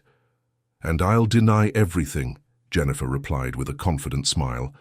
I'll say you twisted my words, that you were provoking me, that you made me lose my temper. I'll cry. I'll play the victim. I'll say I'm being persecuted by a resentful mother-in-law and a manipulative housekeeper. Michael will defend me. He always defends me. Because he loves me. Or at least, he loves the woman I pretend to be. It was then that Beatrice did something that surprised everyone, including herself. She took a step forward, looking directly into Jennifer's eyes, and said with a strength she hadn't shown in months, My son is not a fool. He may be blind now, but when he sees who you really are, when he understands what you tried to do, he will never forgive you, and you will lose everything. Not the money, not the house, not the status. You will lose the one thing that maybe, in the depths of your corrupted soul, you truly wanted, a place to belong. Jennifer's face contorted in pure rage. How dare you, she hissed, advancing towards Beatrice. How dare you judge me? You who had everything handed to you, who never had to fight for anything, who was always protected and supported. You don't know what it's like to grow up watching your parents lose everything. You don't know what it's like to be humiliated, despised, treated as inferior. I fought to get where I am, and I will not let a pathetic old woman destroy everything I've built. She reached out her hands towards Beatrice, clearly intending to harm her. But Sarah was faster. She grabbed Jennifer's arms, using all her strength to restrain her. The two women struggled briefly, furniture toppling, vases shattering on the floor. Beatrice backed away, frightened, but she didn't run. She stood there, witnessing the confrontation that seemed to concentrate months of tension into a few violent seconds. Jennifer was younger, but Sarah was stronger, hardened by years of hard work. She managed to pin her employer against the wall, holding her wrists firmly. It's over, Sarah said, her breath heavy. It's over, Jennifer. You're not hurting anyone today. Not anymore. It was at that moment that the front door opened. Michael entered the house, his confused expression quickly turning to shock at the scene before him. The living room was in chaos. His mother was pale, leaning against the opposite wall. Sarah was holding his wife, both with torn clothes and marks from the struggle, and in the air that electric tension still lingered, that feeling that something terrible had just happened. "What is going on here?" he managed to say, his voice hoarse. "Please, someone explain to me what is happening." Sarah slowly released Jennifer, but remained alert, ready to intervene if necessary. She looked at Michael with a mixture of compassion and determination. "Mr. Michael," she said calmly, "you need to hear something, and you need to hear it now." But first, she took the phone from her pocket, stopped the recording, and rewound it to the beginning. "You need to hear this." She pressed play. And then, in that wrecked living room, with everyone motionless and silent, Jennifer's voice began to fill the space. Every word, every confession, every admission of guilt. Michael heard it all. He saw his mother break down in tears. He saw Sarah remain steadfast. He saw Jennifer for the first time since he had met her, without a mask, without charm, without anything but raw desperation and rage. When the recording ended, the silence was deafening. Michael looked at his wife, searching for some denial, some explanation, something that would make sense. But Jennifer no longer had the strength to pretend. She was finished, defeated, exposed. Michael sat down heavily on the sofa, as if his legs could no longer support him. He covered his face with his hands. He didn't cry, he didn't scream, he didn't do anything. He just sat there, processing the fact that the last 2 years of his life had been a lie, that the woman he had married, with whom he had planned a future, with whom he had shared his life, had tried to kill his mother. "Mom," he finally said, his voice just a whisper. "Forgive me. Forgive me for not seeing. Forgive me for not protecting you. Forgive me for being so blind." Beatrice went to him, her legs still shaking, and hugged her son. No words were needed in that moment. Just the embrace of a mother who had almost lost everything and a son who had almost lost the only person who loved him unconditionally. Jennifer remained where she was, leaning against the wall, watching the scene with an empty expression. "It's over," Michael said without looking at her, his voice now firm and cold. "You leave this house now, and tomorrow I will make sure you face all the legal consequences of your actions. Attempted murder, coercion, threats, everything." "You can't do this," Jennifer tried, but her voice came out weak, without conviction. "I can and I will," Michael replied, finally looking at her, and for the first time she saw, in his eyes, not love, not passion, not even anger. She saw only deep disappointment and unshakable determination. "You chose greed over family. You chose money over love. And now you will live with that choice for the rest of your life." He picked up the phone and called the police. He explained the situation with professional calm, provided the necessary details, and mentioned the recordings and evidence Sarah had collected. When he hung up, he looked at the housekeeper with profound gratitude. "Sarah," he said, "you saved my mother. You saved my family. I will never be able to thank you enough." "I was just doing my job, Mr. Michael," she replied simply, "taking care of the one who always took care of me." The police arrived 20 minutes later. They took everyone's statements, examined the recordings, and analyzed the notes Sarah had made over the weeks. The evidence was too clear to be ignored. Jennifer was taken into custody, formally charged with attempted murder and coercion. Her last look before walking out the door was towards Michael, seeking one last chance for pity, for forgiveness, but he had already turned his back. The days that followed were a whirlwind. The news spread quickly through Greenwich's social circles. The perfect woman, the exemplary wife, revealed as someone capable of the worst atrocities. Many didn't believe it at first, defended Jennifer, speculated about misunderstandings. But the evidence was irrefutable. The recordings were presented in court, the threats were documented, the pattern of behavior was meticulously recorded by Sarah. There was no denying it. The legal process was swift, given the clarity of the evidence. Jennifer was convicted of attempted murder and coercion. Her sentence was 12 years in prison. Her reputation, so carefully built over the years, completely crumbled. The friends who once fawned over her now avoided her. The social events where she was a central figure now took place without any mention of her name. She became a cautionary tale, a story about the dangers of unchecked ambition. For Michael, the healing process was long and painful. He had to rebuild not only his trust in others, but in himself. How had he been so blind? How had he not seen the signs? He spent months in therapy, working through the guilt, the anger, the sense of betrayal.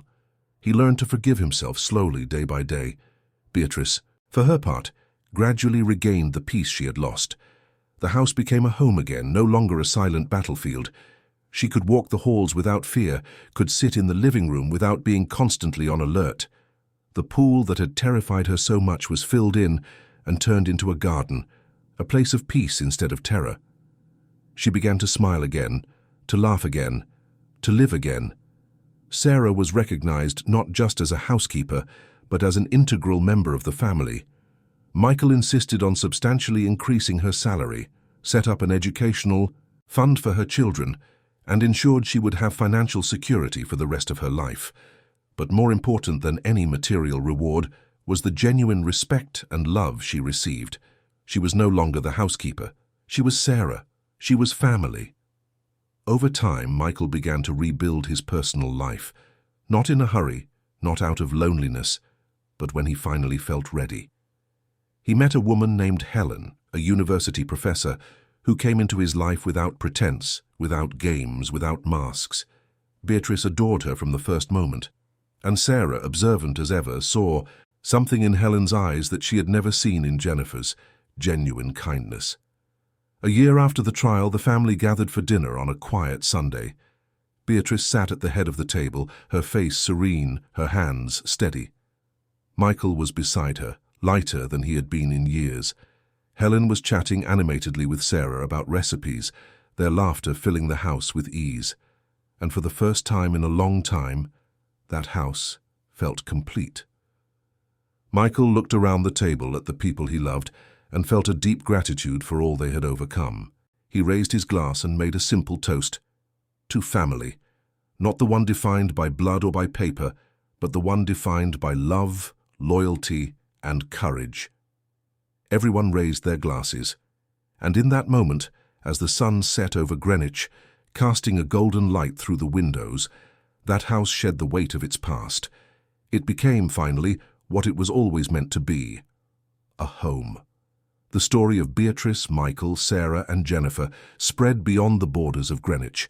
It became a warning, a lesson about the dangers that can exist within our own homes, hidden behind perfect smiles. But it also became a story of hope, about how the courage to face the truth, even when it hurts, can save lives. About how genuine loyalty is stronger than any threat. About how true love always prevails over greed. Beatrice lived for another 17 years after those terrible events. She saw grandchildren born. She saw her company grow and prosper under ethical and careful management. She saw Sarah retire with dignity and security. And when she finally passed away at the age of 90, she was surrounded by love, by family, by peace. Her will, carefully drafted and protected, ensured that the assets she and her late husband had built would continue to benefit those who truly mattered. Jennifer served her full sentence. When she was released from prison at 49, she was a different woman. The time in confinement had broken her pride, had forced a painful reflection on her choices. She never tried to contact Michael or Beatrice. She knew there was no possible forgiveness for what she had done. She rebuilt her life, far from Greenwich, in a small town where no one knew her story. She worked simple jobs, lived modestly, and carried with her, until the end of her days, the weight of what she had almost done. The pool that had been the scene of so much fear was completely transformed. In its place, Michael planted a rose garden, each one representing a member of the family. The tallest red rose was for Beatrice, symbolizing her strength and resilience. The white rose beside it was for Sarah, representing her purity of character and unwavering loyalty. And the other roses, in various colors, were for all those who had formed that family not by obligation but by choice.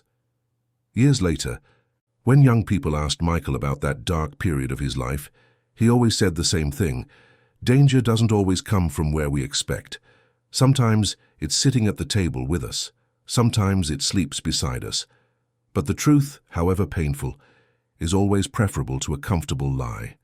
And when we have people by our side who truly love us, people willing to risk everything to protect us, we can overcome even the darkest moments.